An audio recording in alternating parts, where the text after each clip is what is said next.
So hey guys, welcome back to the channel. और यार ये इस प्लेलिस्ट की 21st वीडियो है और इस पर्टिकुलर वीडियो में हम बना रहे होंगे ये एक वेबसाइट, यानी कि यार ये इस पर्टिकुलर प्लेलिस्ट का फर्स्ट प्रोजेक्ट है।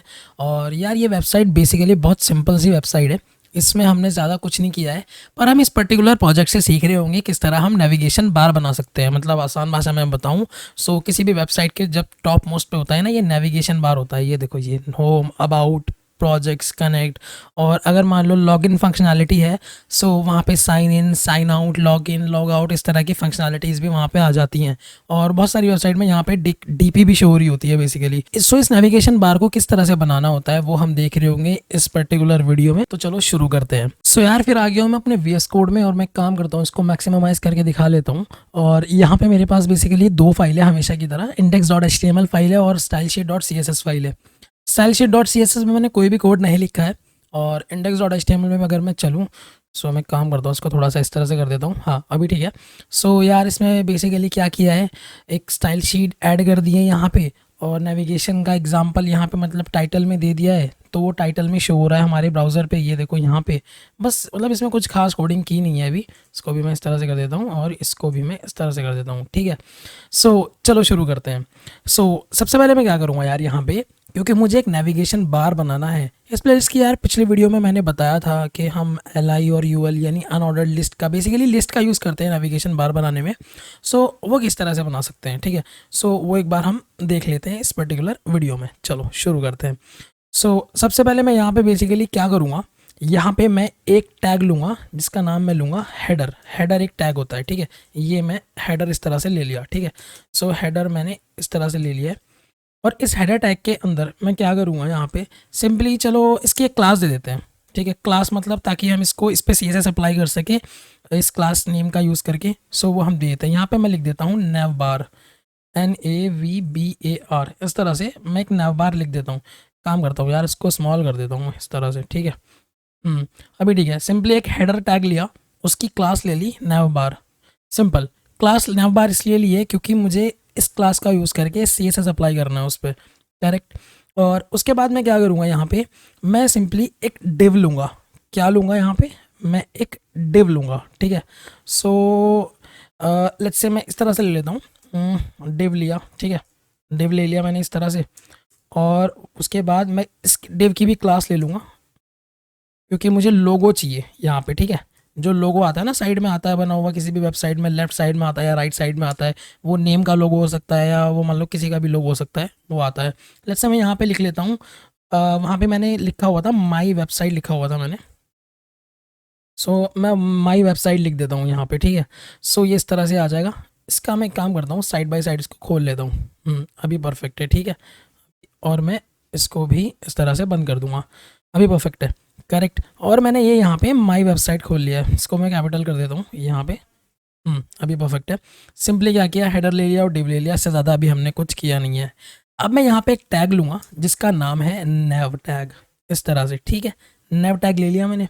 उसके अंदर मैं लूँगा क्या, UL यानी अनऑर्डर्ड लिस्ट का टैग। अगर तुमने यार ये समझ में नहीं आ रहा है कि अनऑर्डर्ड लिस्ट और ऑर्डर्ड लिस्ट क्या होती है, मैं हाईली रिकमेंड करूँगा कि तुम जो पिछली वीडियोज़ है वो जाके देख लो। तुम्हें मतलब काफ़ी समझ में आ जाएगा कि ये लिस्ट किस तरह से काम करती हैं, और मतलब दोनों ही लिस्ट किस तरह से काम करती हैं, अनऑर्डर्ड लिस्ट और ऑर्डर्ड लिस्ट, ठीक है। चलो अभी फ़िलहाल आगे बढ़ते हैं इसमें। और अनऑर्डर्ड लिस्ट मैंने ले ली यहाँ पे। उसके बाद मैं लूँगा यहाँ पे लिस्ट आइटम, LI, इस तरह से ले लूँगा, ठीक है। और मैं काम करता हूँ, मैं 3-4 ले लेता हूँ। चलो मैं एक काम करता हूँ, 4 ले लेता हूँ यहाँ पे लिस्ट आइटम्स। एक हो गया, 2, 3 और एक 4। राइट क्लिक करके इसको फॉर्मेट डॉक्यूमेंट कर देता हूँ। अभी परफेक्ट लग रहा है, ठीक है। Yes, it's perfect. और इसको भी मैं थोड़ा सा इस तरह से कर लूँगा। अभी तुम्हें समझ में आ गया होगा कि nav टैग के अंदर मैंने बेसिकली क्या किया है, UL लिया और UL के अंदर मैंने LI ले लिया है, perfect. LI basically list items ही होते हैं, वो तुम समझ जाओगे जब तुम वो वाली वीडियो देखोगे लिस्ट की और अनऑर्डर्ड लिस्ट की, ठीक है। तुम देख भी सकते हो यार, जैसे मैंने LI लिया और यहाँ पे बेसिकली 4 बुलेट पॉइंट्स भी आ गए मेरे, ये देखो इस तरह से, ठीक है। अब मैं क्या करता हूँ, यहाँ पे LI के अंदर मैं लूँगा एंकर टैग, क्योंकि मुझे हाइपर लिंक क्रिएट करनी है ना, तो मैं यहाँ पे एंकर टैग ले लूँगा। इस तरह से एंकर टैग ले लिया मैंने। href में लेट्स से मैं हैश होम डाल देता हूँ, अभी होम, ठीक है। एक होम पेज होता है ना वेबसाइट का, और यहाँ पे भी मैं सिंपली वही करूँगा, एंकर टैग लिया। उसके बाद यहाँ पे मैं डाल दूंगा लेट्स से हैश अबाउट, इस तरह से मैं डाल देता हूँ, ठीक है। गलत ABOUT, अभी परफेक्ट है। उसके बाद मैं यहाँ पे डाल दूंगा एक और एंकर टैग लूँगा और यहाँ पे भी मैं डाल दूंगा प्रोजेक्ट, ठीक है, तरह से प्रोजेक्ट, प्रोजेक्ट डाल दिया। और उसके बाद मैं यहाँ पे जाऊँगा और यहाँ पे भी मैं एक एंकर टैग लूँगा और उसके बाद मैं डाल दूंगा, अच्छा मैंने हैश नहीं दिया, यहाँ पे हैश दे देता हूँ मैं यहाँ पे। और यहाँ पे मैं डाल दूंगा एक और हैश और लेट्स से यहाँ पे मैं लिख देता हूँ इसको कॉन्टैक्ट, ठीक है, इस तरह से। और अब क्योंकि हमें बेसिकली डिफाइन भी करना है बेसिकली कि क्या है ये, सो मैं यहाँ पे लिख दूंगा होम पेज, इस तरह से। सो वो होम पेज मेरा यहाँ पे लिखा हुआ आ जाएगा। और यहाँ पे मैं लिख देता हूँ अबाउट, और यहाँ पे मैं लिख देता हूँ गलत लिख रहा हूँ क्या मैं, नहीं परफेक्ट है, ठीक है ये। और इस तरफ भी मैं बेसिकली क्या ही लिखूँगा, सेम लिखूँगा प्रोजेक्ट, इस तरह से प्रोजेक्ट लिख दूंगा। और यहाँ पे मैं लिख दूंगा कॉन्टैक्ट, ठीक है। अभी तो ये थोड़ा ठीक दिख रहा है मुझे, होम पेज आ गया, अबाउट आ गया है, और और प्रोजेक्ट आ गया है, और कॉन्टैक्ट भी आ गया है, हाँ परफेक्ट है, कॉन्टैक्ट भी आ गया है। और ये यहाँ नहीं आएगा, सॉरी ये यहाँ पे आएगा, इसलिए वो ब्लैंक लाइन जो थी ना, जो मेरा मतलब एक लाइन थी नीचे अंडरलाइन, वो नहीं आ रही थी वहाँ पे। अभी ये ठीक है, अभी मुझे थोड़ा ठीक लग रहा है, ये जो मुझे चाहिए था वो आ गया है। होम आ गया है, अबाउट आ गया है, प्रोजेक्ट आ गए, और कॉन्टैक्ट भी आ गया है, ठीक है। अब एक चीज़ की यहाँ थोड़ी सी कमी है, वो मैं यहाँ पे लिख देता हूँ, मैं हेडर के नीचे आता हूँ यहाँ पे बॉडी में, और मैं यहाँ पे लिख देता हूँ H1। और उसके बाद मैं लिखूँगा यहाँ पे वेलकम टू माई वेबसाइट, इस तरह से मैं लिख देता हूँ यहाँ पे। सो जब मैंने इसकी इंट्रो वीडियो दिखाई थी स्टार्टिंग में, सो वहाँ पे कुछ और लिखा हुआ था, वहाँ पे बेसिकली कुछ लिखा हुआ था, this is a tutorial for navbar something, कुछ वैसा लिखा हुआ था। बट यहाँ पे मैं वेलकम टू माय वेबसाइट लिख रहा हूँ। सो इसको अगर मुझे सेंटर में लाना है ना, इसको वेलकम टू माय वेबसाइट को मैं दो तरीक़ों से यहाँ पे कर सकता हूँ। क्या कर सकता हूँ, या तो मैं एक काम करूँ, यहाँ पे एक सेंटर टैग ले लूँ, ठीक है, और इस H1 को यहाँ से उठा के और यहाँ पे डाल दूँ, ठीक है। सो तुम लोग देखोगे वो सेंटर में आ गया, देखो अभी देखो सेंटर में आ गया है। पर ये करना नहीं चाहिए यार, ये क्योंकि हमें ये जितना भी स्टाइलिंग का काम है ना, वो CSS से करना चाहिए, ठीक है। सो मैं कंट्रोल Z करके सिर्फ जो मेरा H1 है वही लेके आऊँगा, और ये मैं CSS से करूँगा। जब मैं स्टाइल शीट डॉट CSS पे जाऊँगा यहाँ पे, और मैं काम करता हूँ H1 को एज अ सिलेक्टर ले लेता हूँ, यहाँ पे H1 को एज अ सिलेक्टर ले लिया, ठीक है। यहाँ पे एक प्रॉपर्टी होती है ना टेक्स्ट अलाइन, मैंने पढ़ाया था अभी। सो टेक्स्ट अलाइन सेंटर कर दूंगा, सो वो भी वही काम कर दिया है। बट आइडियली हमें CSS से ही करना चाहिए, ठीक है। सो देखो अभी वो सेंटर पे आ गया है यहाँ पे, परफेक्ट। सो इतना कर दिया है हमने, चलो आगे बढ़ते हैं। सो यार अब हम क्या करेंगे, क्योंकि यार मेरे पास देखो डिफरेंट एलिमेंट्स हैं, ठीक है। सो अब मैं क्या करूँगा, यहाँ पे मैं एक काम कर सकता हूँ, मैं स्टार दे देता हूँ, उस तरह से स्टार, और मैं ब्रैकेट खोलता हूँ, इसको क्लोज करता हूँ, और मैं यहाँ पे जो मार्जिन दे देता हूँ वो लेट्स से मैं 0 दे देता हूँ, ठीक है, 0 दे दी, मैं बताऊँगा ये क्या कर रहा हूँ मैं। और पैडिंग भी मैं दे देता हूँ 0 फिलहाल के लिए, ठीक है, ठीक है 0 पैडिंग हो गई। और उसके बाद मैं बॉक्स साइजिंग दे देता हूँ, box sizing let's say border box ही दे देते हैं, सो बॉर्डर बॉक्स हो जाएगा, ठीक है। सो इस पर्टिकुलर जो सिलेक्टर हमने यूज़ किया है स्टार, इसका मतलब क्या है, इसका मतलब ये है कि सब एलिमेंट्स के जो डिफ़ॉल्ट मार्जिन होता है किसी भी एलिमेंट का, सो वो ये रिमूव करेगा, जैसे हेडिंग का हो गया, पैडिंग या पी का हो गया, ठीक है। और जो लेआउट्स में थोड़े ग्लिच आ सकते हैं, सो मतलब ये करने से बेसिकली क्या होता है कि ओवरफ्लो नहीं करते एलिमेंट्स, ठीक है। अब एक काम करते हैं हम, अब जो हम मेन CSS लगाते हैं, हम अपने किस पे लगाते हैं, जो हमारा नेवबार है ना ये वाला, बेसिकली क्लास जो है, जो मेरा हमारा हेडर सेक्शन है उस पर लगाते हैं। सो मैं एक काम करता हूँ, यहाँ पे मैं नीचे आता हूँ और मैं यहाँ पे लिख देता हूँ डॉट नेवबार। डॉट नेवबार मैं बेसिकली इसलिए लिख रहा हूँ क्योंकि मेरी क्लास जो दी है ना, मैंने क्लास का नाम क्या दिया है, ये दिया है नेवबार, ठीक है। सो ये दिया है, करेक्ट। और अब मैं इसमें क्या करूँगा, सबसे पहले मैं डिस्प्ले दे दूँगा फ्लेक्स। फ्लेक्स के बारे में हमने पिछले वीडियोस में बात की है। सो फ्लेक्स से क्या होगा, ये बेसिकली जो कंटेनर को फ्लेक्स कॉन्टेक्स्ट दे देगा, ठीक है। सो जो चिल्ड्रन से बेसिकली वो हॉरिजॉन्टली ऊपर आ जाएंगे, ये देखो माय वेबसाइट, ओके यहाँ पे कुछ तो गड़बड़ है, ओवरफ्लो हो रहा है, ठीक है। सो अभी हो जाएगा ठीक, डोंट वरी। और जस्टिफाई कंटेंट मैं दे देता हूँ, जस्टिफाई कंटेंट। उसके बाद मैं दे देता हूँ यहाँ पे स्पेस बिटवीन, ठीक है, स्पेस बिटवीन दे दिया, करेक्ट है, वो आगे पहुँच गए हैं, ठीक है, आगे पहुँच गए। उसके बाद अब मैं क्या करूँगा, यहाँ पे मैं एक और प्रॉपर्टी दूंगा जिसका नाम है अलाइन आइटम्स, के जो ये आइटम्स हैं इनको सेंटर में अलाइन कर दो, ठीक है। तो उसके लिए मैं क्या दूंगा, अलाइन आइटम्स, और उसकी वैल्यू दे दूंगा मैं सेंटर। इनका मैं बैकग्राउंड कलर भी लेट्स से दे देता हूँ, कुछ बैकग्राउंड कलर दे देता हूँ मैं, कुछ भी दे देता हूँ, लेट्स से ये दे देता हूँ समथिंग, ठीक है। परफेक्ट लग रहा है, मतलब ठीक ही लग रहा है यार, क्या ये अच्छा है। ठीक है, सो ये दे दिया। और पैडिंग मैं दे देता हूँ, पैडिंग भी दे देता हूँ मैं। पैडिंग मैं दूंगा let's say 0.8 R E M में दे दूँ, ई एम में, आर ई एम में दे देता हूँ, चलो आर ई एम में दे दिया इस तरह से। इसका मतलब हो गया है जो वर्टिकल है यानी टॉप टू बॉटम जो है 0.8 आर ई एम, और लेफ़्ट टू राइट जो हॉरिजॉन्टल वाला है उसको लेट्स से मैं 2 आर ई एम दे दूंगा। इस तरह से मैं दे देता हूँ 2 आर ई एम। अभी थोड़ा मुझे मतलब ठीक लग रहा है ये, हाँ अभी क्लिकेबल है, कलर भी चेंज हो रहा है, ठीक है। माई वेबसाइट, हाँ ये भी ठीक है। सो आगे बढ़ते हैं। सो इतना मैंने बेसिकली क्या दिया, अपने जो मेरी क्लास थी जो मेरी क्लास थी नेवबार, उसको मैंने सी एस एस दे दिया, ठीक है। अब बात करते हैं यार ये लोगो स्टाइलिंग की। ये जो लोगो है ना, ये इसको स्टाइल कर लेते हैं। माई वेबसाइट किधर लिखा हुआ है ये, हाँ यहाँ पे लिखा हुआ है, इसकी क्लास भी मैंने लोगो ही दी है, ठीक है। सो अब मैं इसको इसके ऊपर सी एस एस लगा देता हूँ। सो डॉट लोगो को मैं एज ए सिलेक्टर लेता हूँ, ठीक है। और उसके बाद मैं इसका कलर दे देता हूँ। कलर मैं क्या दूँ, वो एक्वा दे दूँ क्या, एक्वा दे दूँ, या वाइट दे दूँ, वाइट दे देते हैं यार, चलो वाइट दे देते हैं, वाइट दे देते हैं, ठीक है। सो डॉट लोगो का जो कलर हो गया वो वाइट हो गया है। और फॉन्ट साइज़ में इसका थोड़ा बड़ा कर देता हूँ, ठीक है। Let's say 1.5 R E M कर देता हूँ मैं, ठीक है। सो हाँ थोड़ा सा बड़ा हो गया है वो, है ना।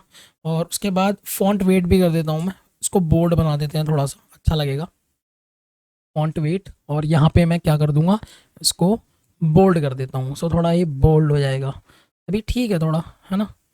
अ, अभी परफेक्ट है, माई वेबसाइट आ गया है और थोड़ा बोल्ड भी है, परफेक्ट है।